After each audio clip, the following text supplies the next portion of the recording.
The stars stretched like bright lines against the deep black of space. Captain Dahan stood on the bridge of the stellar horizon, his scaled fingers tapping carefully against the holographic control panel. Around him, the ship's crew moved with practiced efficiency, their blue-tinted skin reflecting the soft glow of computer screens. This was supposed to be a routine exploration mission.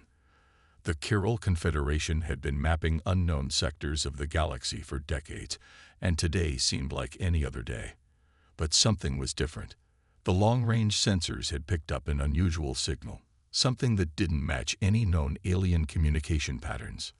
"Captain," called out Lyra, the ship's communication specialist, "we're detecting a vessel approaching from the western quadrant. Its design is strange." Dahan leaned forward. Strange was an understatement.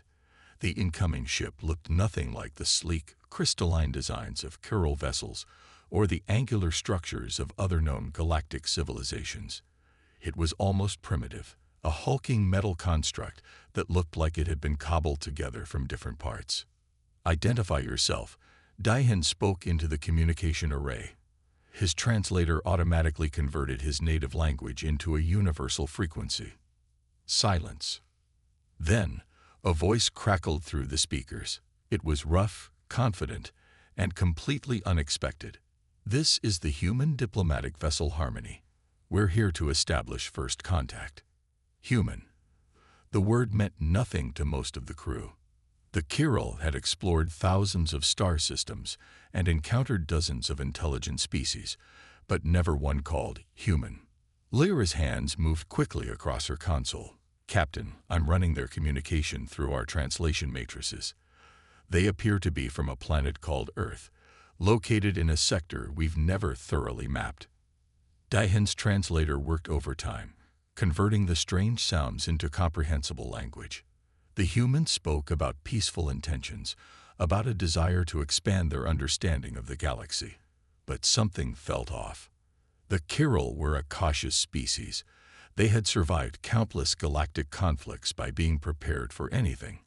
And prepared meant having a defensive strategy. "Scan their vessel," Dahan ordered. The ship's advanced scanning systems began probing the human vessel. What they found was puzzling. The ship's hull was made of materials the Chirals had never seen before. It didn't have the typical energy shielding used by most advanced civilizations. It looked almost vulnerable. "Captain," reported the tactical officer, "I recommend we run a defensive protocol. Their technology seems primitive. We should demonstrate our capabilities to ensure they understand we are not to be challenged." Dahan hesitated for a moment. First contact was delicate. One wrong move could spark a conflict that might last generations. "Prepare defensive systems," he said finally, "but do not fire unless absolutely necessary." The next few moments would change everything. The human vessel continued its steady approach, seemingly unaware of the potential threat. Its communication channel remained open, with a representative still talking about peaceful exploration and mutual understanding. No one on the stellar horizon's bridge knew it yet, but they were about to learn a lesson they would never forget. Humans were not what they appeared to be. Not at all. The first shot was almost reflexive.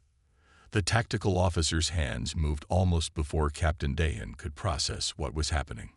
A bright energy pulse, powerful enough to vaporize most known spacecraft, erupted from the stellar horizon's main weapon system. The human vessel didn't explode. It didn't even shake. For a moment, absolute silence filled the bridge of the Chiral ship. Lyra's mouth hung open. The tactical officer's scaled fingers froze mid-motion. Captain Dahan blinked several times, certain his eyes were playing tricks on him. "Run the scan again," he commanded, his voice barely a whisper. Lyra's fingers danced across her console. Multiple scans confirmed what seemed impossible. The human diplomatic vessel remained completely intact. No damage, no shields, no signs of any defensive technology. Just a metal ship floating peacefully in space. Then something even stranger happened. A communication came through. Not an angry message, not a threat. Just a calm voice that seemed almost amused. Ambassador Jake Reynolds, Earth Diplomatic Corps, the voice said. I believe there might have been a small misunderstanding. Small misunderstanding. They had just fired a weapon capable of destroying entire space stations, and the human called it a small misunderstanding. Dahan leaned forward. Explain, he demanded. The human, Jake Reynolds, began to laugh. It wasn't a nervous laugh. It wasn't a scared laugh. It was a genuine, deep laugh that seemed to ripple through the communication systems. Captain, Lyra reported, I'm detecting no signs of weapon charging, no defensive preparations. They're just talking. More scans came in. The human vessel's hull showed no signs of stress, no burn marks, no radiation damage. Nothing suggested they had just been hit by a primary weapon of a technologically advanced alien species. Our records show no species with this level of durability, the ship's science officer muttered. His fingers moved quickly, pulling up historical data from thousands of known civilizations. Ambassador Reynolds continued speaking, his voice calm and almost friendly. We understand first contact can be stressful. Shall we start over? Dahan's mind raced. In all his years of space exploration, he had never encountered anything like this. The Kirill had protocols for first contact, protocols for potential hostilities, protocols for nearly every possible scenario. But not this. Not a species that could take a direct hit from a starship's primary weapon and respond with a laugh. Who are you? Dahan finally asked. The question carried more weight than just identifying a species. It was a genuine inquiry into something completely unknown. Humans, came the simple reply. We're from Earth. We're explorers, just like you. On the bridge, crew members exchanged confused glances. The tactical officer ran another scan, then another. Each confirmed the same impossible result. The human ship was completely, utterly unharmed. And the ambassador was still laughing. The Kirill High Council demanded proof. They wanted to understand how a species could survive a direct weapons hit without any visible protection. And so, a carefully planned demonstration was arranged.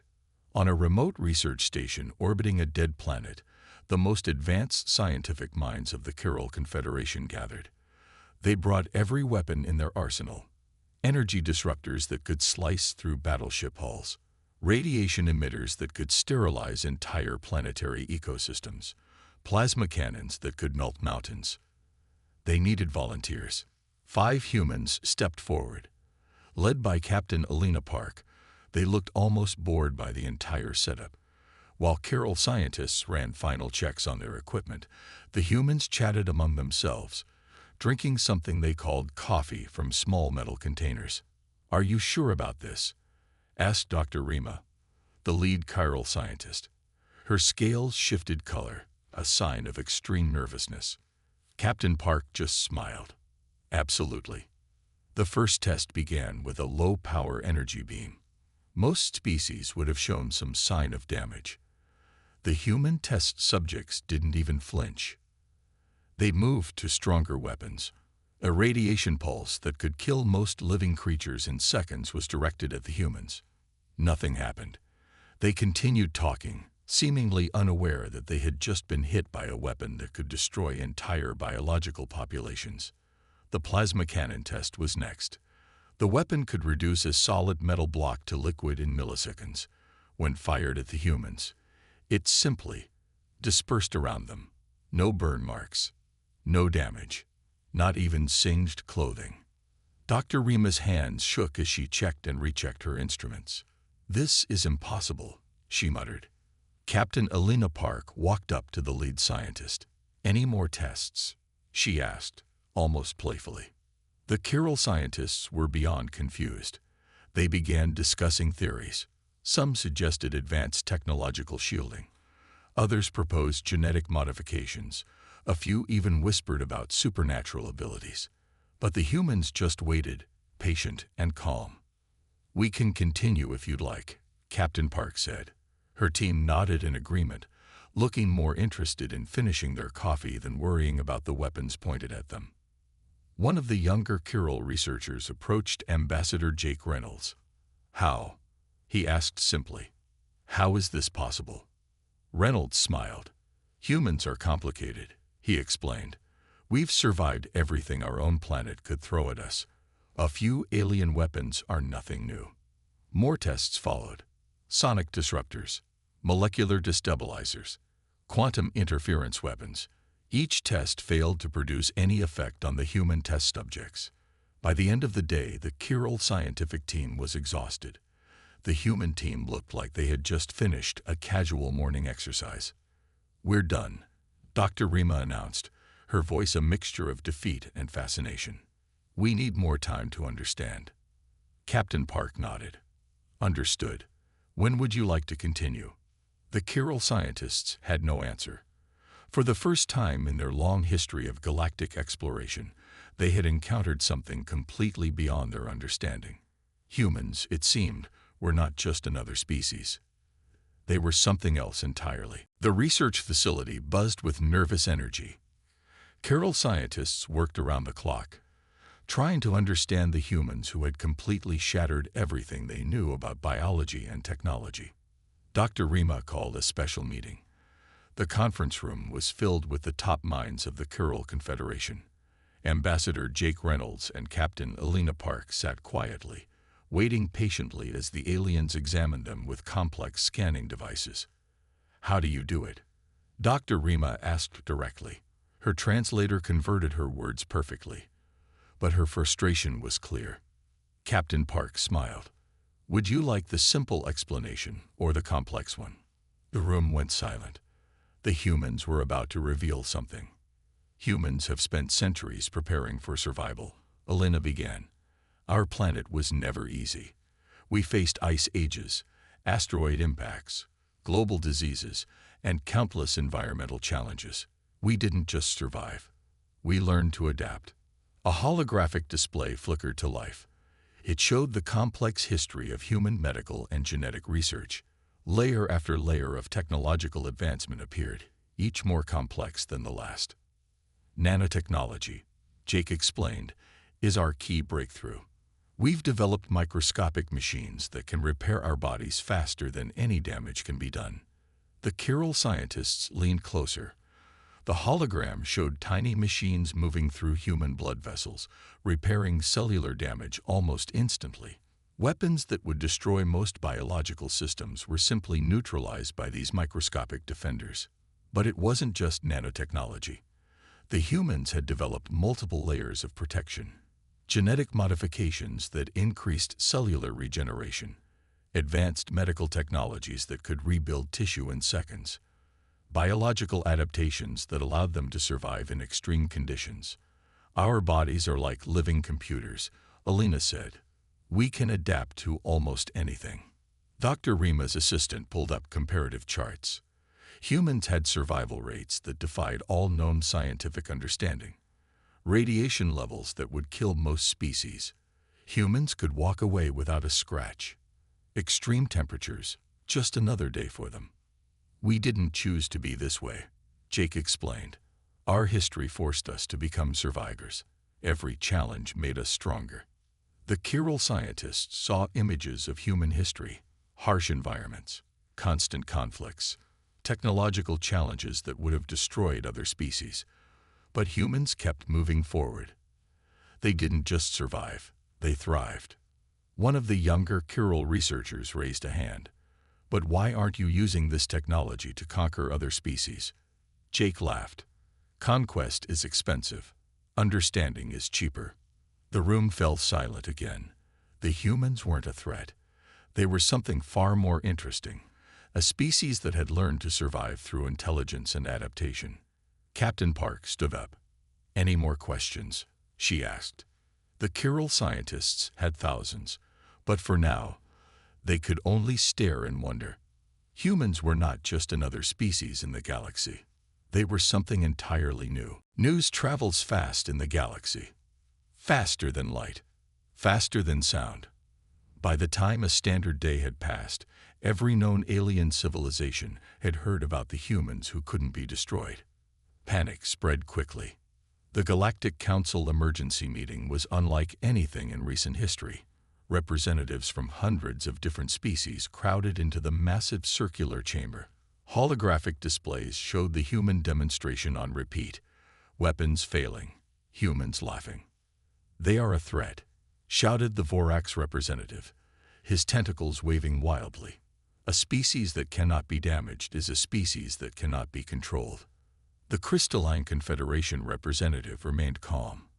Her transparent body shifted colors as she spoke. "We have no evidence they wish to cause harm," she said. "They came as diplomats." But fear is a powerful emotion. And in the galaxy, fear often leads to bad decisions. 3 separate star systems began preparing defensive platforms. Weapon manufacturers saw a boom in sales. Some species started discussing ways to create weapons specifically designed to harm humans. Ambassador Jake Reynolds watched the recordings of these meetings. He turned to Captain Elena Park with a slight smile. "They're scared," he said simply. Elena nodded. "Humans are used to being underestimated," she replied. Back on the Kirill research station, Dr. Rima continued her studies. She had discovered something fascinating about human biology. Their cellular structure wasn't just resilient. It was almost alive in a way she had never seen before. "They're not just surviving," she told her assistant. "They're constantly improving." The assistant looked confused. "What do you mean?" Dr. Rima pulled up another scan. "Look at these cellular markers. Each time their body is challenged, it learns. It adapts. It becomes stronger." Rumors began to spread. Some said humans were a weapon created by some unknown civilization. Others claimed they were artificial beings. A few wild theories suggested they were some kind of galactic experiment. But the humans just kept talking. Diplomatic messages went out to every concerned civilization. No threats. No aggression. Just simple conversations. "We're explorers," their messages repeated. "We want to understand. We want to learn." The Galactic Council couldn't decide what to do. Some wanted to ban humans from traveling. Others wanted to study them. A few wanted to attempt to eliminate them, a task that now seemed impossible. Captain Dahan of the Stellar Horizon found himself in a strange position. He had fired the first shot. He had been the first to encounter these strange beings. Now he was being called to explain everything he knew. "They're not a threat," he told the council. "There's something else entirely." But no one was listening. Fear had already taken hold. And in the galaxy, fear can be more dangerous than any weapon. The Kirill military had something to prove. If diplomatic talks couldn't understand humans, perhaps a military simulation would. A massive holographic battlefield materialized in the Central Command Center. It covered an entire planet-sized room, with terrain that could change in milliseconds. The most advanced military strategists from across the Kirill Confederation gathered to watch. 5 humans stood at the center of the simulation. Captain Elena Park wore a simple uniform, her eyes scanning the holographic landscape with calm interest. Her team looked relaxed, almost bored.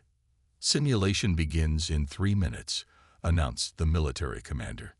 His voice echoed through the massive chamber. The scenario was designed to be impossible. Multiple enemy forces, overwhelming technological disadvantages, terrain that shifted to create maximum difficulty, environmental challenges that would break most species within moments. The Kirill military had never lost a simulation. Never. They were about to meet humans. As the simulation started, something unexpected happened. While most species would immediately seek cover or develop a defensive strategy, the humans did something different. They started to talk. "Hey, Marcos," Elena called to one of her team members. "Remember that mission on Europa?" Marcos laughed. "The one with the methane storms?" Their casual conversation continued as the simulation threw everything it could at them. Weapon systems that could destroy entire cities activated. Terrain changed from frozen wastes to burning landscapes. Atmospheric conditions shifted to create maximum challenge. The humans kept moving, not just surviving, adapting. Where a standard military team would have been destroyed within minutes, these humans found solutions. They didn't fight the simulation. They understood it. One team member, a tall person named Sarah, began making calculations in her head. She was tracking multiple threat vectors simultaneously, sharing information with her team in quick, efficient bursts. Another team member, Liu, started reprogramming the simulation's own systems. He found weaknesses faster than the programmers could create them. The Kyril military commanders watched in shock. This wasn't just survival. This was something else entirely. "They're not fighting," one commander whispered. "They're solving." Hours passed. The simulation became more complex, more challenging. Conditions that would have killed most species became mere puzzles for the human team. Alina Park noticed something the Kyril commanders didn't. The simulation wasn't just testing them. They were teaching it. "Interesting system," she said casually, as if discussing the weather. "Looks like it has some nice recursive learning protocols." Her team nodded. They were improving a military simulation while surviving its most extreme challenges. By the time the simulation ended, something remarkable had happened. The human team had not just survived. They had transformed the entire system. The room fell silent. The Kyril military had a problem. Humans were not just survivors. They were problem solvers. Captain Dahan couldn't sleep. The simulation results kept playing in his mind. Humans were supposed to be a simple species from a small planet. They were supposed to be predictable. They were anything but. In the research facility's main conference room, something unusual was happening. The human team sat with Kyril scientists, not as test subjects, but as colleagues. They shared information. They asked questions. They listened. Dr. Rima watched in amazement. The humans weren't trying to prove they were better. They were trying to understand. "Tell me about your planet," she asked Alina Park during a break. Alina smiled. "Earth is complicated," she said. "We've survived everything. Climate changes, asteroid threats, our own mistakes. We learned that survival isn't about being the strongest. It's about being the most adaptable." The Kyril scientists began to see something different. Humans weren't a threat. They were potential partners. Captain Dahan reviewed the simulation logs again. The human team hadn't just survived. They had improved the entire system. They found solutions to problems the Kyril hadn't even recognized. One specific moment caught his attention. During the most challenging part of the simulation, when most species would have panicked, the humans started working together. They shared information. They made jokes. They remained calm. The communication specialist, Lyra, noticed something else. The humans communicated differently, not just with words, but with gestures, with looks, with a complex system of understanding that went beyond simple language. "They're not just talking," Lyra told Dayan. "They're connecting." The Galactic Council continued to panic, but something was changing. The more the Kyril studied humans, the less they feared them. Ambassador Jake Reynolds understood this was a delicate moment. "We're not here to replace anyone," he told the Kyril leadership. "We're here to work together." His words were simple, but they carried weight. The human team demonstrated something unique. They could solve complex problems. They could adapt to any situation. But more importantly, they wanted to help. During one late-night discussion, Liu from the human team explained their approach. "Every challenge is a learning opportunity," he said. "We don't see obstacles. We see puzzles to solve." The Kyril scientists exchanged looks. This was different from any species they had encountered. Captain Dahan made a decision. He would recommend full diplomatic cooperation with humans. Not out of fear, not out of weakness, but out of respect. The galaxy was about to change, and humans would be at the center of that change. Not through conquest, but through understanding. The Galactic Peace Conference was not what anyone expected. Hundreds of alien species gathered on a massive space station. Tension filled the air. Everyone remembered the human demonstration. Everyone knew something big was about to happen. Ambassador Jake Reynolds walked into the main hall. The room went silent. The Chiral Confederation had changed everything. Their recommendation was clear. Humans were not a threat. They were potential problem solvers for the galaxy's biggest challenges. "We've been watching humans," Captain Dahan announced to the assembled delegates, "and we've discovered something important."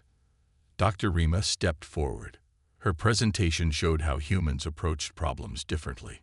Where other species saw walls, humans saw bridges. Where others saw impossible challenges, humans saw opportunities. The first case study was a dying planet in the outer rim. Previous attempts to restore its ecosystem had failed. Multiple advanced civilizations had tried and given up. The human team arrived with a simple approach. "We don't need complex technology," Alina Park explained. "We need understanding." Within months, they did what no other species could. The dead planet began to show signs of life, not through massive technological interventions, but through careful, patient work. Another example followed. A long-standing conflict between two ancient species that had lasted thousands of years. Humans didn't bring weapons. They brought conversation. "Tell us your story," they said to both sides. And somehow, they listened. The conflict began to dissolve. The Crystalline Confederation representative spoke first. "These humans are different," she said. Her transparent body shifted colors, a sign of deep thinking. Other delegates began to understand. Humans weren't conquerors. They were problem solvers. The Vorax representative, who had once called for human elimination, now looked embarrassed. His previous fear seemed silly in the face of what humans actually represented. Jake Reynolds didn't give long speeches. He didn't make grand promises. He simply shared stories. Stories of how humans had survived on their own challenging planet. Stories of working together. Stories of hope. "We're not special," he told the conference. "We're just persistent." The Chiral scientists had discovered something fascinating about human technology. It wasn't about having the most advanced weapons. It was about constant adaptation, about learning, about growing. Captain Dahan remembered the first moment he had shot at the human ship. Now he was recommending full galactic cooperation. The resolution was simple. Humans would be invited to help solve problems across the galaxy. Not as a military force, not as conquerors, but as partners. As problem solvers. The galaxy would never be the same. And it all started with a simple laugh. 1 year after first contact, everything had changed. Captain Dahan stood on the bridge of the stellar horizon. Next to him, Ambassador Jake Reynolds looked out at the stars. They had become more than colleagues. They had become friends. "Remember when you first shot at us?" Jake asked, a smile playing on his lips. Dahan laughed. It was a sound that would have been impossible just a year ago. "I thought you were a threat," he admitted. The galaxy had learned an important lesson. Humans were not what they appeared to be. They were not conquerors. They were not weapons. They were something far more interesting. Problem solvers. Diplomatic missions that had seemed impossible were now routine. Conflicts that had lasted centuries began to dissolve. The human approach was simple but powerful. Listen. Understand. Help. Dr. Rima's research had revealed something profound about human nature. Their ability to adapt wasn't just physical. It was mental, emotional. They could find common ground in the most unlikely places. The Galactic Council meetings were different now. Where once there was tension, now there was conversation. Humans didn't come with demands. They came with questions. "Tell us about your world," they would say to every species. And they meant it. Alina Park had become a legend. Her team had solved problems on multiple planets, not through force, not through technology, but through understanding. The Vorax representative, who once wanted to destroy humans, now sought their advice. The Crystalline Confederation used human diplomacy techniques in their own negotiations. Jake Reynolds reflected on their journey. "We're not special," he often said. "We're just stubborn. Stubborn enough to survive. Stubborn enough to learn." stubborn enough to help. Captain Dahan remembered the first moment he had fired on the human ship. Now, he couldn't imagine the galaxy without humans. They had changed everything. Not through weapons, not through technology, but through something more powerful: understanding. On the bridge of the stellar horizon, Jake turned to Dahan. "Want to hear a joke?" he asked. Dahan nodded. Human humor was something he was still learning to understand. "We shot a human," Jake began, but he just laughed. They both burst out laughing. It was a sound of friendship, of hope, of a galaxy learning to work together. The stars outside seemed to shine a little brighter. Humanity had arrived, and the galaxy would never be the same.